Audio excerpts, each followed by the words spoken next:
Hallelujah. परमेश्वर का धन्यवाद करते हैं आज के दिन के लिए, सुंदर समय के लिए, परमेश्वर की अगुवाई के लिए। खुदा का धन्यवाद, खुदा का शुक्र करते हैं। सचमुच कोई भी परमेश्वर की मर्ज़ी के बिना खुदा की हज़ूरी में नहीं आ सकता। ये उसी का अनुग्रह है जो वो हमें अपनी पवित्र हज़ूरी में बैठाते हैं। तो परमेश्वर का धन्यवाद करते हैं इस कृपा के लिए। और आज हम परमेश्वर के वचन में से सीखेंगे। आज हम देखेंगे याकूब 3, जीभ को वश में करना। तो आज हम इस वचन में देखेंगे कि परमेश्वर हमें जीभ के बारे में क्या बताते हैं। जीभ हमें किस तरीके से मुश्किलों में डाल सकती है और जीभ को अगर हम कंट्रोल कर लें तो हमारे जीवन में क्या फायदे होंगे। तो आइए हम वचन की ओर जाएंगे। तो क्या लिखा वचन में? जीभ को वश में करना।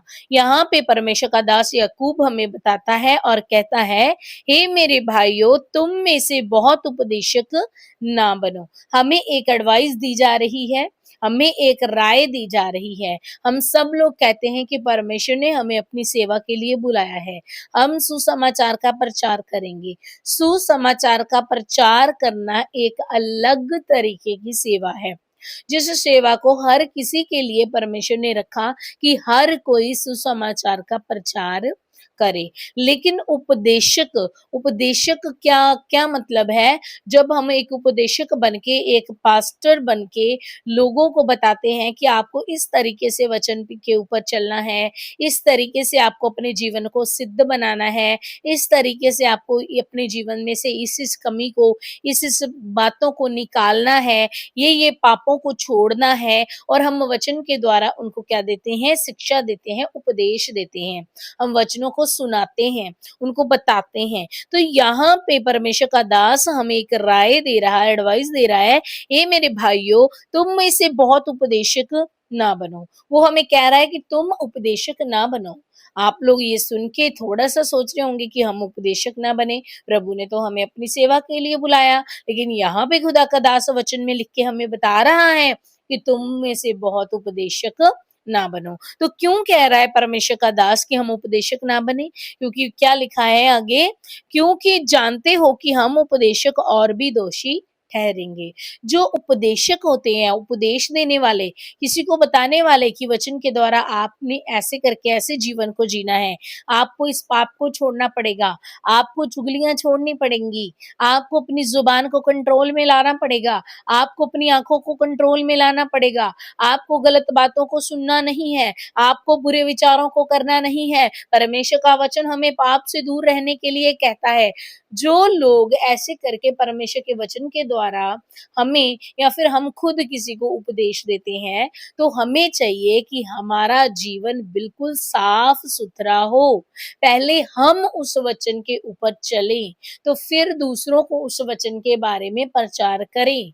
तब तक हम उस वचन के बारे में किसी को ना बताएं जब तक हम उस वचन के ऊपर नहीं चल रहे। क्योंकि वचन कहता है, क्योंकि जानते हो कि हम उपदेशक और भी दोषी ठहरेंगे, हमारे ऊपर और भी ज्यादा दोष लगाया जाएगा। हम परमेश्वर के वचन के द्वारा अगर नापे तोले गए, अगर हमें परमेश्वर ने अपने वचन के द्वारा जज किया, तो हम और भी ज्यादा दोषी ठहरेंगे अगर कहीं हम उस वचनों को पूरा करने से चूक गए। आगे क्या लिखा?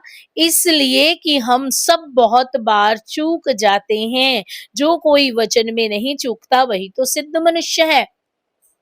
ध्यान दीजिएगा खुदा के प्रियो, यहाँ पे परमेश्वर का दास हमें एक बात कह रहा है, इसलिए कि हम सब बहुत बार चूक जाते हैं।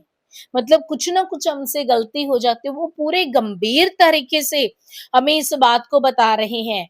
पूरा फोकस करवा के इस बात को हमें बताया जा रहा है कि हम कभी ना कभी क्या कर जाते हैं? चूक जाते हैं। मतलब कि ये वचन हमारे लिए बहुत जरूरी है। इन वचनों को सुनना, इन वचन के ऊपर चलना हमारे लिए बहुत जरूरी है और हमें चूकना नहीं है। हमारे चूकने से हम क्या है? दोषी ठहराए जाएंगे। यहाँ पे परमेश्वर का दास हमें बता रहा है, हम बहुत बार क्या हो जाते हैं? चूक जाते हैं। जो कोई वचन में नहीं चूकता वही तो सिद्ध मनुष्य है।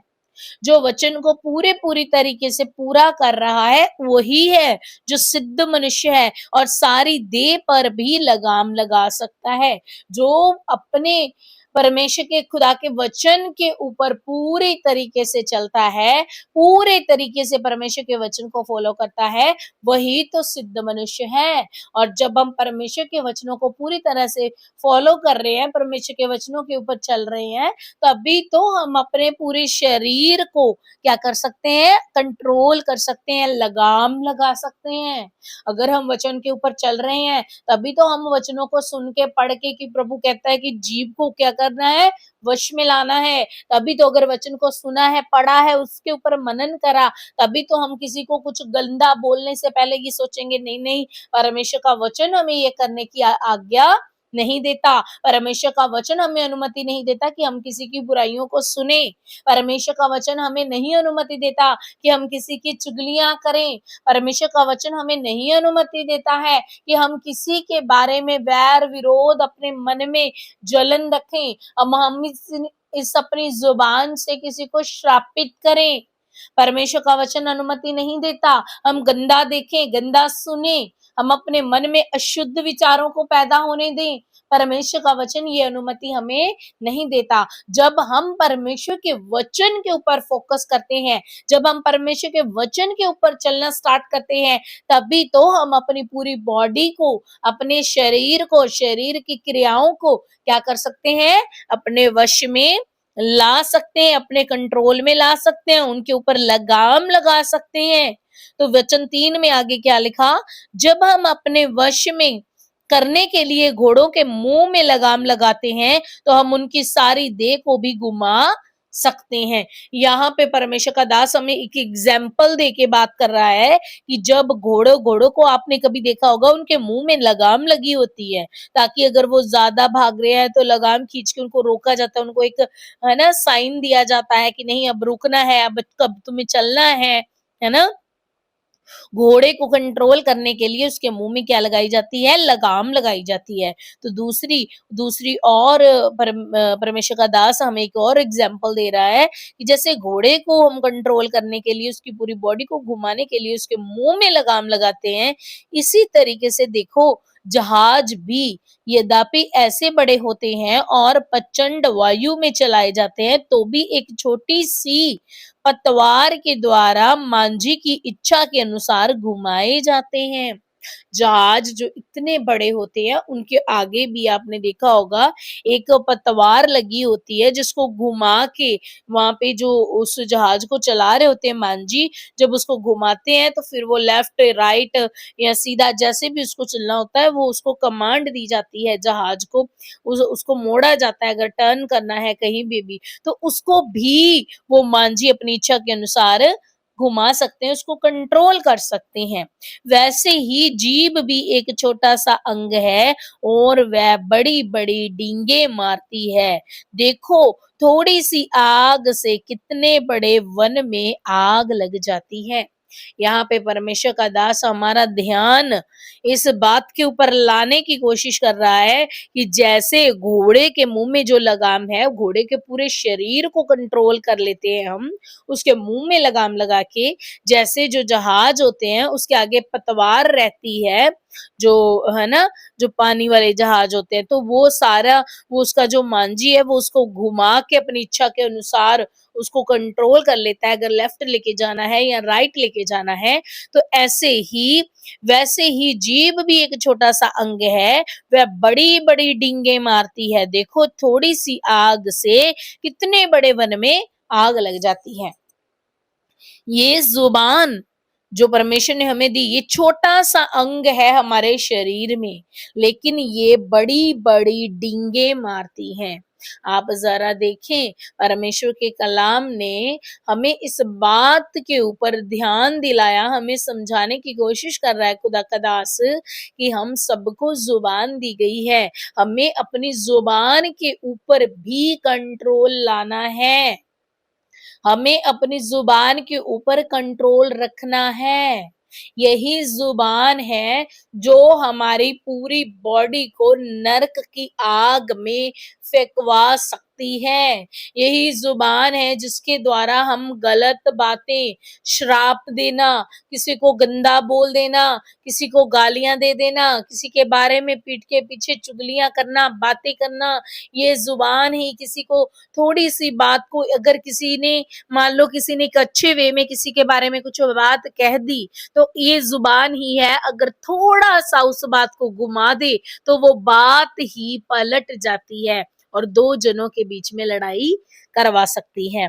तो ऐसे ही परमेश्वर का दास हमें कह रहा है कि ये जो जीभ है ये एक क्या है, वैसे ही जीभ भी एक छोटा सा अंग है और ये बड़ी बड़ी डींगे मारती है, ज्यादा बोलती है, ऊंचा बोलती है। देखो थोड़ी सी आग से कितने बड़े वन में आग लग जाती है। थोड़ी सी बात किसी के बारे में कह दो, थोड़ी सी बात को घुमा दो, थोड़ी सी कोई ऐसी बात किसी को चुभने वाली कर दो, है ना, तो ये कितना बड़े वन में आग लगा देती है। ये एक जुबान रिश्ते खराब कर देती है। ये जुबान अपनी जॉब, जहाँ पे आप जॉब कर रहे हो, बिजनेस आपका खराब कर सकती है। ये जुबान आपको गली मोहल्ले में से निकलवा सकती है, सबसे बाइकआउट करवा सकती है। ये जुबान आपको किसी के भी आगे बुरा बना सकती है अगर हम इस जुबान को कंट्रोल में ना करें। जिस तरीके से घोड़े को कंट्रोल में करा किया जाता है, जिस तरीकों को से मांझी उस जहाज को कंट्रोल में करते हैं, इसी तरीके से हमें जुबान को भी कंट्रोल में करने की जरूरत है। आगे क्या लिखा 6 वचन में, जीभ भी एक आग है, जीभ हमारे अंगों में अधर्म का एक लोक है और सारी देह पर कलंक लगाती है और जीवन गति में आग लगा देती है। देखो परमेश्वर का वचन में खुदा का दास किस तरीके से हमें बता रहा है, समझाने की कोशिश कर रहा है कि जीभ भी एक आग है। जैसे एक छोटी सी चिंगारी सब कुछ नष्ट करने की ताकत रखती है ना, इसी तरीके से ये जुबान भी अगर हम इसे कंट्रोल में ना करें, ये बड़ी गंभीर बात है। हम बड़ी नॉर्मल शब्दों से इसको समझ रहे हैं, ये बात बड़ी गंभीर है। हम सबको अपनी जुबानों के ऊपर कंट्रोल करने की जरूरत है। हमें अपनी जुबानों के ऊपर अपने कंट्रोल को लाना ही होगा। ये जुबान ही है जो, ये छोटी सी जुबान हमें इतने बड़े दुख में, मुश्किल में परिवारों को अलग करवा देती है, परिवारों में लड़ाई झगड़े उत्पन्न करवा देती है। ये जुबान को हमें अपने कंट्रोल में लेके आना है। ये जुबान बड़े वन में आग लगा सकती है और ये जुबान को परमेश्वर का वचन कहता है ये क्या है, आग है। जीभ हमारे अंगों में अधर्म का एक लोक है। अधर्म का लोक बोला गया है इसको, अधर्म का एक लोक बोला गया है। जैसे नरक है ना, नरक अधर्म का लोक है। नरक, जो लोग अधर्मी हैं, जो लोग परमेश्वर के वचन को नहीं मानते, नहीं सुनते, वो नरक में डाल दिए जाएंगे। इसी तरीके से ये जो जुबान है, ये अब सब अंगों में से अधर्म का एक लोक है और सारी देह पर कलंक लगाती है। पूरी देह पर क्या लगा देती है, कलंक लगा देती है। हम मान लो हम किसी को कुछ बोल रहे हैं गलत, बोल ये इस जुबान के द्वारा रहे हैं, है ना, तो हम कैसे लोगों के जीवनों में से, लोगों के रिश्तों में से हमें वो काट देंगे, दूर कर देंगे, अलग कर देंगे, हमें बुरा समझने लगेंगे, तो हमारी पूरी बॉडी के ऊपर क्या लगा रही है, कलंक लगाती है और जीवन गति में आग लगा देती है, हमारे जीवन को नष्ट कर देती है, आग लगा देती है ये जुबान हमारे जीवन में और नरक कुंड की आग से जलती रहती है। जरा ध्यान दें परमेश्वर के प्रियो, यहाँ पे परमेश्वर का वचन हमें इस जुबान को, हमारी इस जुबान को क्या कह रहा है कि ये जो जुबान है ये नरक कुंड की आग से जलती रहती है। नरक कुंड की आग कैसे जल रही है, नष्ट करने के लिए। नरक कुंड की आग जो है वहां पे लाइट रोशनी देने के लिए तो नहीं लाइट वो वहां पे आग जलाई गई, है ना, या गर्माहट के लिए तो नहीं जलाएगी। वो क्यों जल रही है वहां पे नरक की आग, दूसरों को क्या करने के लिए, नष्ट करने के लिए, दुष्टों का अंत करने के लिए, उनको उस आग में भस्म करने के लिए। तो इसे परमेश्वर का वचन, खुदा का दास क्या कहता है कि ये क्या है, ये नरक कुंड की आग से जलती रहती है।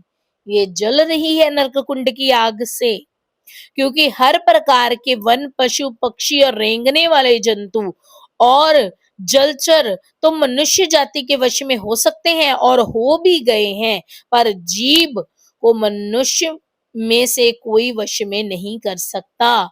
ये एक ऐसी बला है जो कभी रुकती ही नहीं। वह प्राण नाशक विष में भरी हुई है। देखें, इस जुबान के नुकसान देखें। ये जुबान, परमेश्वर का दास पहले कह रहा है कि ये नरक कुंड की आग से जलती रहती है। मतलब कि हम हर समय ये जलती है कि मैं किसको नष्ट कर दूं। हमारी जुबान हमारे कंट्रोल में नहीं। हम कभी किसी को बुरा बोल देते हैं, है ना, किसी के ऊपर हम आरोप लगा देते हैं, किसी की चुगलियां कर देते हैं, किसी को दिल को दुखाने वाली बातें कर देते हैं, किसी को गालियां दे देते हैं, किसी को श्रापित कर देते हैं, और इसी जुबान के द्वारा हमारी पूरी देह भी क्या होती है, नष्ट होती है। हमें लोग अलग कर देते हैं। ये जुबान जो परिवारों को खराब कर रही है, पति पत्नी के रिश्तों को खराब कर रही है। और परमेश्वर का वचन कहता है कि जैसे पशु, पक्षी और रेंगने वाले जंतु, ये सब कुछ जो भी परमेश्वर ने इस पृथ्वी पे बनाया, परमेश्वर ने सब कुछ मनुष्य के कंट्रोल में कर दिया और मनुष्य के कंट्रोल में है भी। लेकिन ये एक ऐसी बला है जो किसी मनुष्य के कंट्रोल में नहीं आ रही, नहीं आ सकती।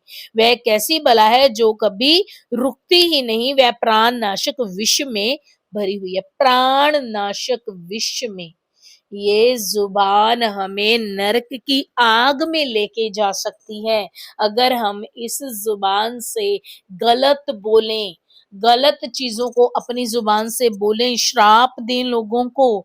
ये जुबान हमें लड़ाई झगड़ा करवा के, किसी की चुगलियां करवा के हमें नरक की आग में लेके जा सकती है। इसमें विष है, ये विष से भरी हुई है। इसी से हम प्रभु और पिता की स्तुति करते हैं और इसी से मनुष्यों को जो परमेश्वर के स्वरूप में उत्पन्न हुए हैं श्राप देते हैं। यहाँ पे खुदा का दास क्या कहता है, हमें क्या बता रहा है कि इसी जुबान का इस्तेमाल करते हुए हम परमेश्वर की स्तुति करते हैं, परमेश्वर को धन्यवाद की भेंट चढ़ाते हैं, परमेश्वर की हजूरी में आके प्रार्थना करते हैं, और इसी जुबान से हम मनुष्यों को जो परमेश्वर के स्वरूप में बनाए गए हैं। आप ये नहीं कह सकते कि वो अन्य जाति लोग हैं, वो समझते नहीं हैं, मेरा पति तो मेरी बात सुनता ही नहीं है, वो तो मेरी बात मानता ही नहीं है, वो तो वचन के ऊपर चलता ही नहीं है। वचन क्या कह रहा है? इसी जुबान से हम स्तुति करते हैं, महिमा करते हैं, परमेश्वर के नाम को ऊंचा करते हैं, और इसी जुबान से हम मनुष्यों को जो परमेश्वर के स्वरूप में बनाए गए, हम उन्हें श्राप दे रहे हैं, हम उन्हें श्रापित कर रहे हैं। तो क्या ये जुबान हमें नरक में नहीं पहुंचाएगी? क्या ये जुबान हमारे पूरे शरीर को नाश करने के लिए नहीं ठहरेगी? आगे क्या लिखा परमेश्वर के वचन में, एक ही मुंह से धन्यवाद और श्राप दोनों निकलते हैं। हे मेरे भाइयों, ऐसा नहीं होना चाहिए। अब परमेश्वर का दास हमें कहता है कि एक ही जुबान से तुम धन्यवाद करते हो और उसी जुबान से तुम दूसरों को श्रापित करते हो। तुम बुरा कह देते हो, बुरा बोल देते हो, गलत बोल देते हो, उनकी चुगलियां कर लेते हो, उनको गालियां दे देते हो। तो ऐसे नहीं होना चाहिए। खुदा का दास कहता है ऐसे नहीं होना चाहिए। क्या सोते के एक ही मुंह से मीठा और खारा जल निकलता है? कभी आपने जब किसी नलके से, नल से, किसी भी टैप से अगर जब पानी पीते हो, क्या उसी उसके एक जो उसी सोते में से मीठा और खारा पानी निकलता है? नहीं, या तो मीठा ही निकलेगा या तो खारा ही निकलेगा, है ना? तो इसी तरीके से वो हमें अलग अलग तरह के एग्जाम्पल्स देके यहाँ पे समझाने की कोशिश कर रहे हैं। ए मेरे भाइयों, क्या अंजीर के पेड़ से जैतून या दाख की लता में अंजीर लग सकते हैं?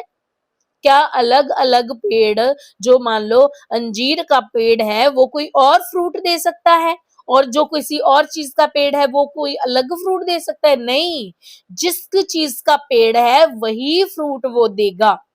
वैसे ही खारे सोते से मीठा पानी नहीं निकल सकता।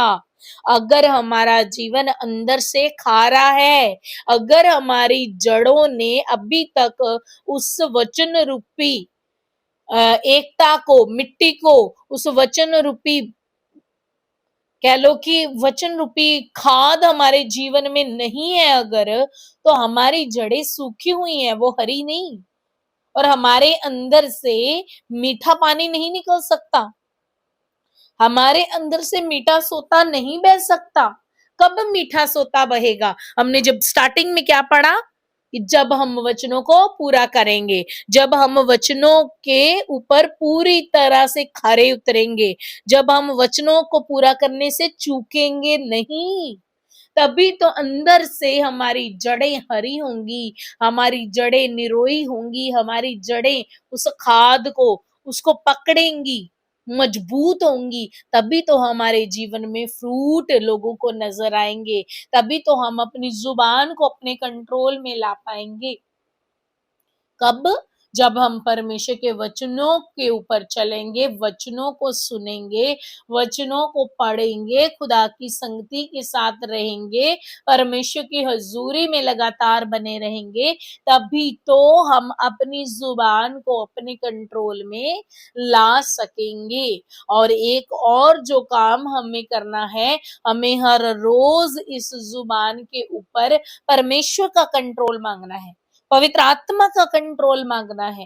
हे पिता, हमसे इसे कंट्रोल में नहीं किया जाता प्रभु, तू हमारी जुबान के ऊपर पहरा बिठा प्रभु, तू हमारी जुबान को अपने कंट्रोल में कर। पवित्र आत्मा जी, आप हर समय मुझे गाइड करें, जब मैं कुछ गलत बोलूं मेरी जुबान उसी समय वहां पे रुक जाए, और मैं अपनी जुबान से निकलने वाले हरेक अशुद्ध और गंदे और किसी के विरोध में निकलने वाले लफ्जों को, किसी के विरोध में खुलने वाली जुबान, श्राप देने वाली जुबान को मैं बांधती हूँ यीशु मसीह के नाम से। हमें इस तरीके से जब सुबह उठते ही प्रार्थना करेंगे, अपनी जुबान को परमेश्वर के कंट्रोल में देंगे, तो परमेश्वर के आत्मा के मदद से हम इस जुबान के ऊपर कंट्रोल पालेंगे। तो परमेश्वर के प्रियो, सचमुच ये वचन बड़ा गंभीर है, बड़ा सिंपल सा नॉर्मल सा वचन है, लेकिन बड़ा गंभीर है।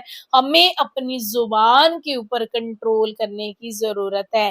परमेश्वर का दास यहाँ पे हमें बता रहा है, इतना बड़ा जहाज कंट्रोल किया जा सकता है, घोड़े को कंट्रोल किया जा सकता है, तो ये जुबान हमारे कंट्रोल में पर नहीं आती। हमें इस जुबान को अपने कंट्रोल में करने की कोशिश करनी है, परमेश्वर के वचनों को अपने ऊपर डिक्लेयर करना है कि हम प्रभु यीशु मसीह का मंदिर हैं, हम पवित्र जन हैं, हम उसकी पवित्र प्रजा हैं, हम आशीष देने के लिए बनाए गए हैं, हम आशीष ही देंगे, हमारी जुबान से कोई अपशब्द नहीं निकलेगा। हमें हर रोज इस तरीके से अपने जीवन के ऊपर इसको डिक्लेयर करना है, प्रार्थना करनी है, और अपनी जुबान को परमेश्वर के कंट्रोल में देना है। तो परमेश्वर का धन्यवाद, खुदा का शुक्र करते हैं, परमेश्वर ने इस वचन के द्वारा हमें जो भी शिक्षा दी, प्रभु यीशु मसीह के नाम से हम उस शिक्षा के ऊपर चल सकें, और प्रभु यीशु मसीह के नाम से हम अपनी जुबान को कंट्रोल में ला सकें। प्रभु का धन्यवाद करते हैं, सारी दुआ विनती यीशु के नाम से मांगते हैं, आमीन। जय मसीह की।